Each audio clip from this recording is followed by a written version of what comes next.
Salesforce is a global leader in the space of customer relationship management. And so, in that regard, the company is augmenting its technology with artificial intelligence rather than making large investments in AI infrastructure the way other tech companies are.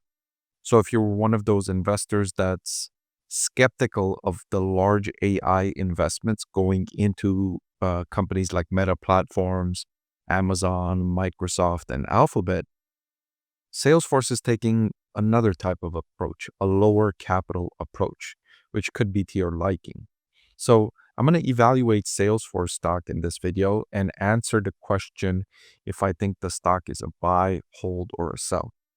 I'll do that by evaluating the company's strategy, looking at the previous few years in revenue growth, in operating income, in returns on investor capital, and then looking at the valuation, measuring it by a discounted cash flow valuation that I've calculated. And I'll share with you my financial model where I calculate these discounted cash flow per share.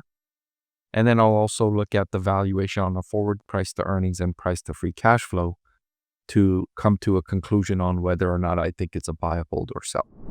I want to thank The Motley Fool for sponsoring this video.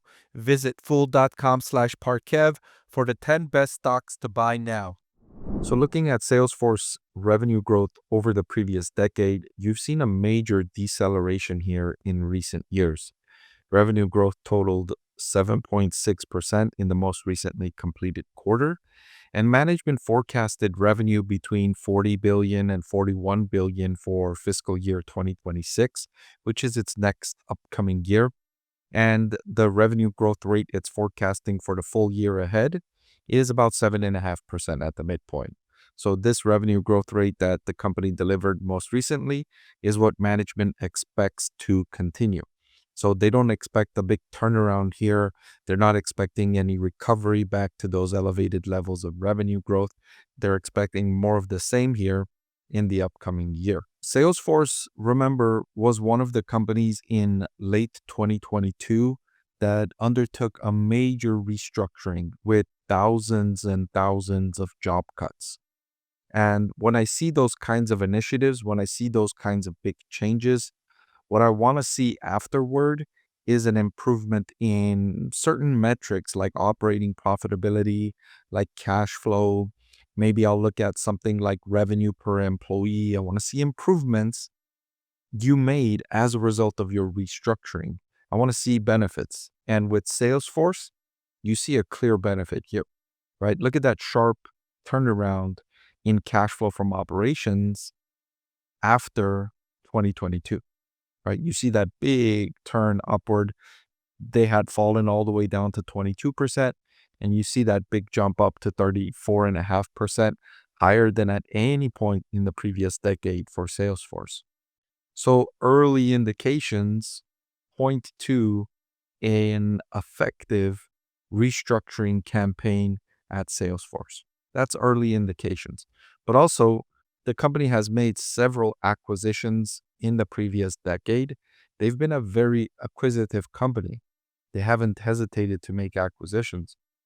And so the benefits of that could have been harvested as well during that restructuring where they really got to focus in on the business, find areas of overlap, find synergies, find areas where they can cut some people and improve operations, which they've demonstrated a huge improvement here at 34.5%. So kudos to management for an effective restructuring campaign. The returns on investor capital, I noticed two things here. Number one, the volatility. The up and down is very noticeable for this measurement on Salesforce.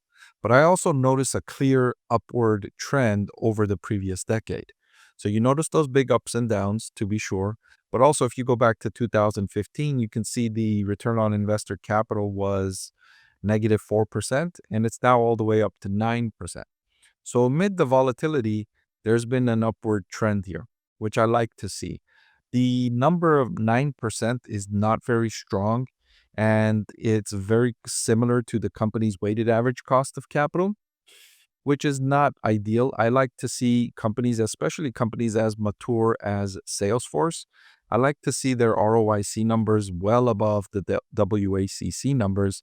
I definitely see that in other larger tech companies, but with Salesforce, I'm not seeing that as much. And one of the knocks on Salesforce over the previous decade has been those acquisitions. The company being a little too aggressive, in my opinion, in making these acquisitions, paying too high a price to make these acquisitions, and the results not bearing as much fruit as I would like to see when you're making acquisitions. If when I look at the company that has done a really good job with acquisitions, and I did a video about them a couple of days ago, that's Broadcom. Broadcom has done a really good job of making smart acquisitions that have improved the business's overall performance. Salesforce, the verdict is still out on that. I'm not quite sure. I want to give them more time and I want to give them the benefit of the doubt, but I haven't seen early indications of successful acquisitions from Salesforce. So that could be partly why the returns on investor capital have not been great, is because they've put out so much capital in those acquisitions. Their asset base employed in the business have grown because of those acquisitions. And so that's muted the returns on investor capital. So talking about the weighted average cost of capital, when I calculated the discounted cash flow valuation, I also calculate the weighted average cost of capital because I need that as an input to discount those cash flows. And that came in at 11%. So it's actually higher than the return on investor capital, which I like to have the other way around. I like the ROIC higher than the WACC. Nevertheless, the intrinsic value per share I calculated for Salesforce was $312 compared to the current market price of $278. That's right about where I would consider fair value. Maybe it's a little bit undervalued, but I like to apply a bit of a margin of safety.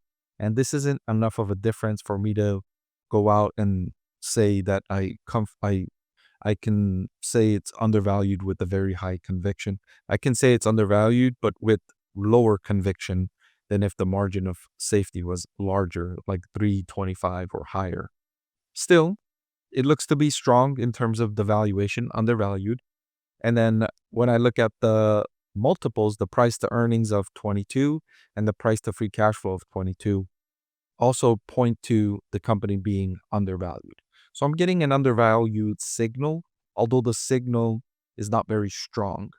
And by the way, if you want access to these discounted cash flow valuations, you can get access to these members only videos where I've calculated these discounted cash flows.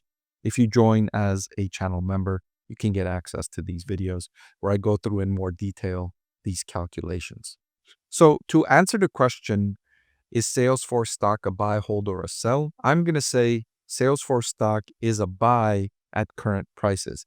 And I updated that recommendation today, March 11th, 2025. Hey everyone, I'm excited to announce that my book is finally available for sale.